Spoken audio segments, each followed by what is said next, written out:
Hello, everyone, and welcome back to English Resonance. I'm Mark, and I'm so glad you are here with me today.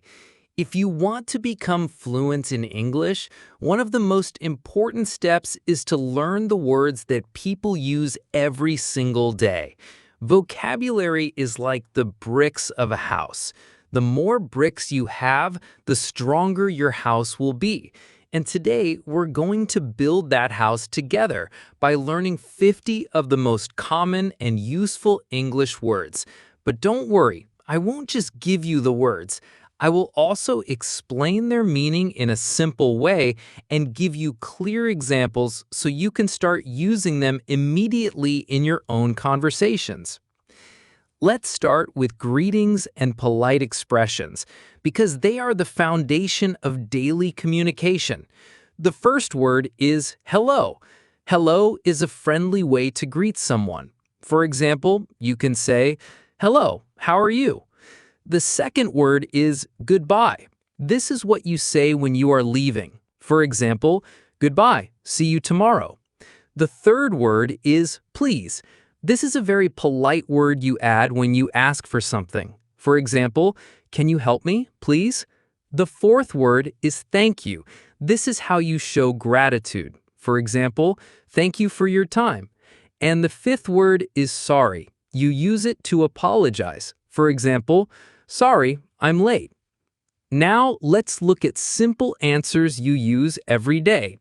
The sixth word is yes, which means you agree. For example, "Yes, I want some water." The seventh word is no, which means you disagree. For example, "No, I don't like coffee." The eighth word is maybe, which means you are not sure. For example, "Maybe I will go to the park later." The ninth word is always. This means something happens all the time. For example, "I always wake up early." The 10th word is never. This means something does not happen at all. For example, "I never smoke." Let's continue with words about time. The 11th word is often, which means many times. For example, "I often watch TV in the evening." The 12th word is sometimes, which means not all the time but occasionally. For example, "I sometimes eat pizza." The 13th word is today, which means the current day. For example, "Today is Monday." The 14th word is tomorrow, which means the day after today. For example, "Tomorrow I have an exam."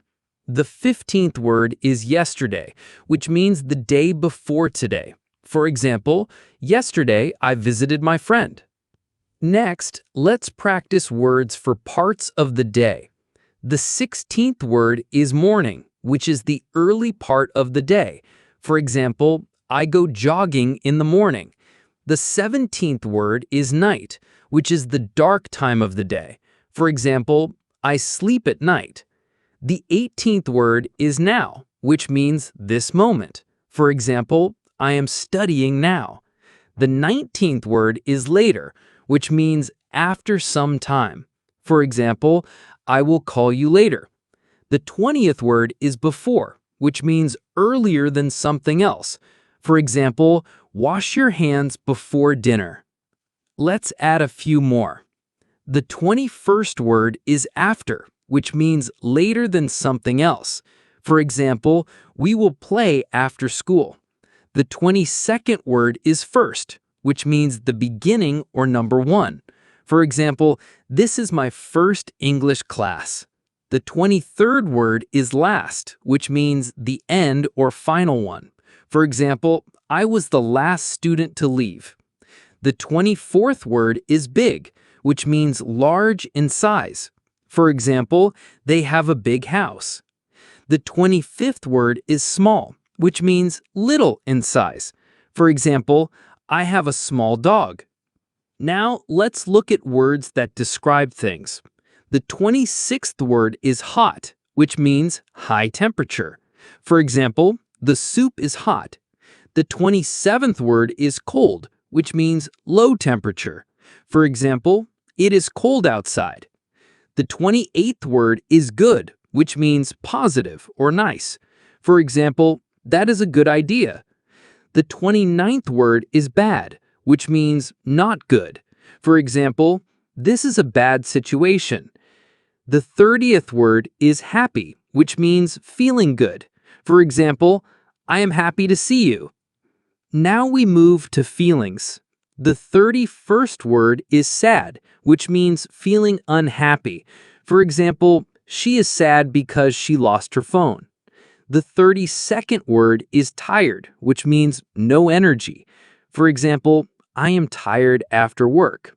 The 33rd word is hungry, which means needing food. For example, I am hungry. Let's eat. The 34th word is thirsty, which means needing water or drink. For example, I am thirsty. Can I have some juice? The 35th word is friend, which means someone you like and trust. For example, my friend is very kind. The 36th word is family, which means the people related to you. For example, my family lives in Cairo. The 37th word is work, which means what you do for a job. For example, I work in a hospital. The 38th word is school, which means a place to study. For example, I go to school every day.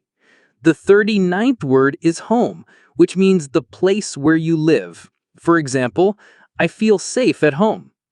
The 40th word is street, which means a road in a city or town. For example, my house is on Green Street.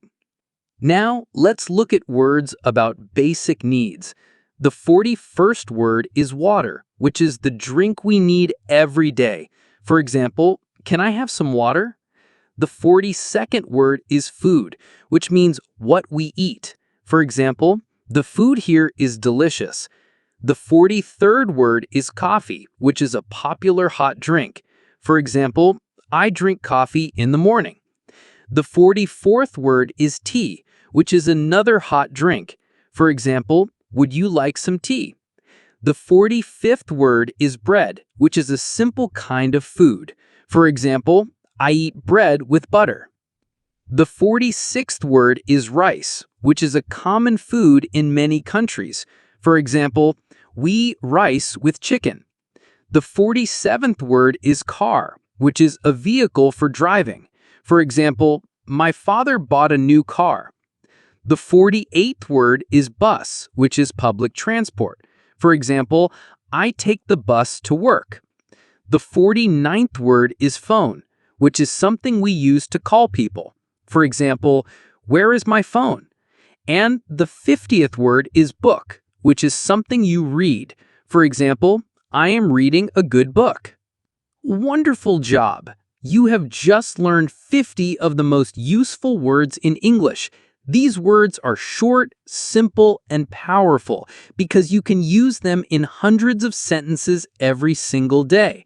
The secret is not just to know them, but to practice them. Say them out loud, make your own examples, and try to use them in real conversations. The more you use them, the faster they will become part of your natural English. So today we learned greetings, polite words, time expressions, describing words, feelings, family and work words, basic needs, and common objects. Each word is a small step, but together they give you the tools to speak English with more confidence. Remember, learning English is a journey. Every word you learn brings you closer to fluency. So today we learned greetings, polite words, time expressions, describing words, feelings, family and work words, basic needs, and common objects. Each word is a small step, but together they give you the tools to speak English with more confidence. Remember, learning English is a journey. Every word you learn brings you closer to fluency. Thank you so much for joining me today on English Resonance.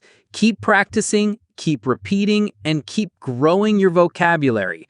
I'll see you next time. And until then, remember this: even small words can open big doors in English.